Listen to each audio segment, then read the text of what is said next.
I just want to pause and think about this idea real quick while I'm reading The Psychology of Money. I got down to the last few pages. I think I'm on page 216, chapter 20, Confessions, right? And the author is basically talking about how him and his wife have a certain level of income, but their lifestyle didn't increase when their income increased. Their savings rate increased, which allows them to have independence.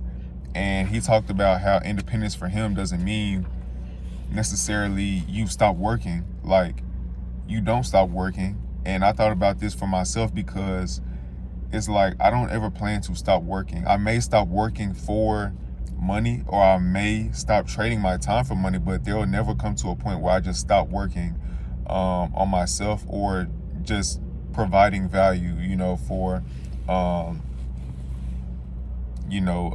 what's the word for money, what I'm saying? Not for money, but for compensation. That's the word I was looking for.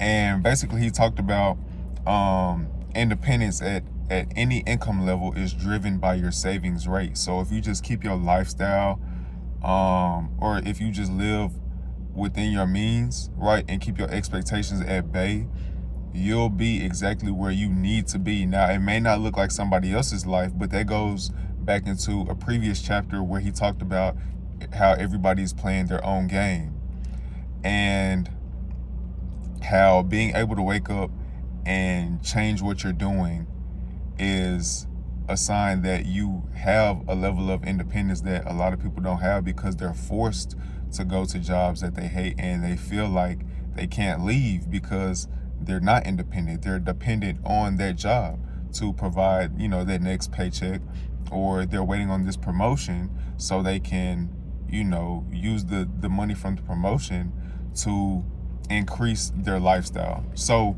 in my mind, I'm just thinking, with everything going on right now, with the recession and gas prices and stuff like that, that's out of our control, right? But what we can control is the lifestyle that we live. And even though it's a lot of money being made right now by certain individuals, especially like the ones that we see on social media, it's like, how long will they be in that position? Because making money isn't the hard part. And that's something that they discussed in the book.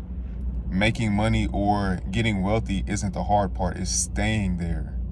Like, think about a plane, right? When you're in the air, of course, getting in the air, probably it takes some effort, but it's not the hardest part. The hardest part is staying in the air, right, long enough to not crash out. So I'm just thinking, like I said, back comparing myself to people on social media, right, who have different goals, who are playing by a different game. What if, what I'm saying? I'm not hating, but I'm thinking realistically, what if they're not able to endure having that high-rise apartment, having that C8 Corvette, or making, let's say they do make $20,000 a month, $50,000, $100,000 a month. How much of that money is going towards their lifestyle rather than being invested the right way, or being spent the right way for the longevity of their lives, or just feeling like they can be independent? Because somebody could be making $100,000 from YouTube.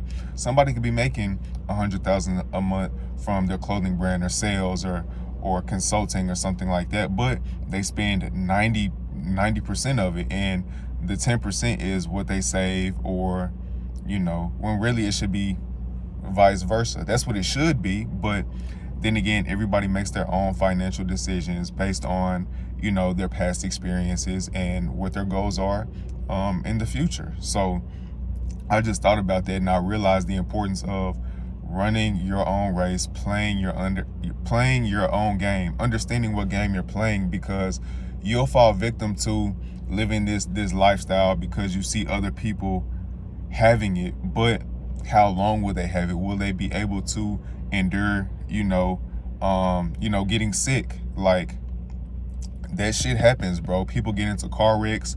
People end up not being able to walk, not being able to work. Maybe their mom or dad falls sick or something like that, or something really catastrophic happens, like, your car gets broken into, or, the market flips on you. Now your investment property is sinking. I don't know. but you got to be able to plan for the things to not go according to plan. And it's just like,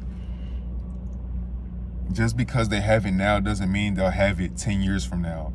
You know, they may be living a lifestyle that's fun, that's flashy, they get money, but they live in an environment that's chaotic and can possibly lead them to self-destruction, or possibly lead to them getting unalived. Let's just say that. So it's like everything is really smoke and mirrors, because somebody probably just hit their first 100K and put $20,000 down on a vehicle, or $20,000, and somebody else probably put $20,000 on an investment property. Who's going the furthest, right?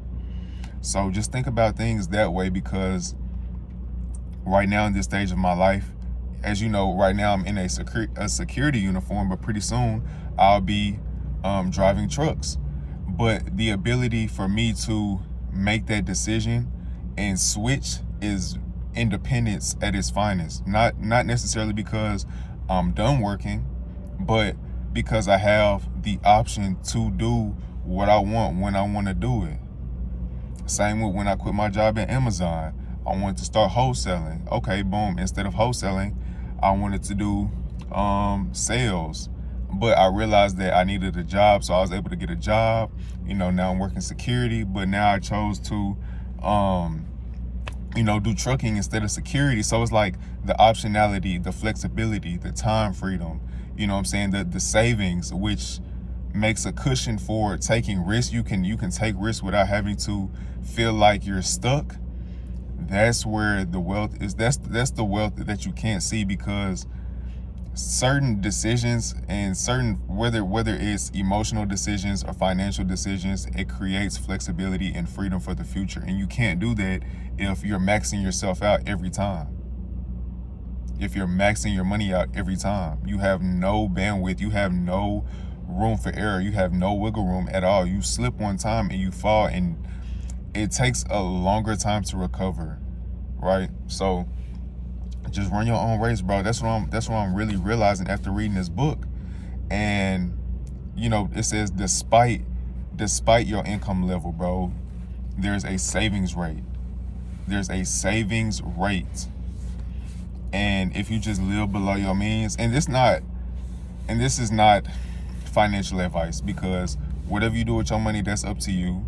But I'm just making an observation of what I've seen. But if you have a decent income rate, or savings rate, shall I say, and you're living below your means, that creates freedom for you to make certain decisions based on what you want to do.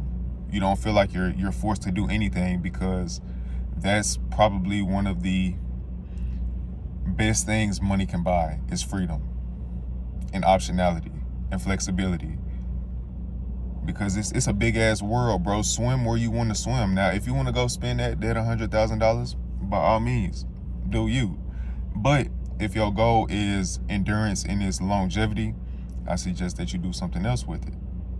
So that's all I'm saying. But this is really a great book. I just wanted to come on here and share that, because you know, I had took some time off Instagram, and I'm realizing, like, bro, everybody is on, you know, Instagram, probably following each other. It's the blind leading the blind, but you just got to run your own race.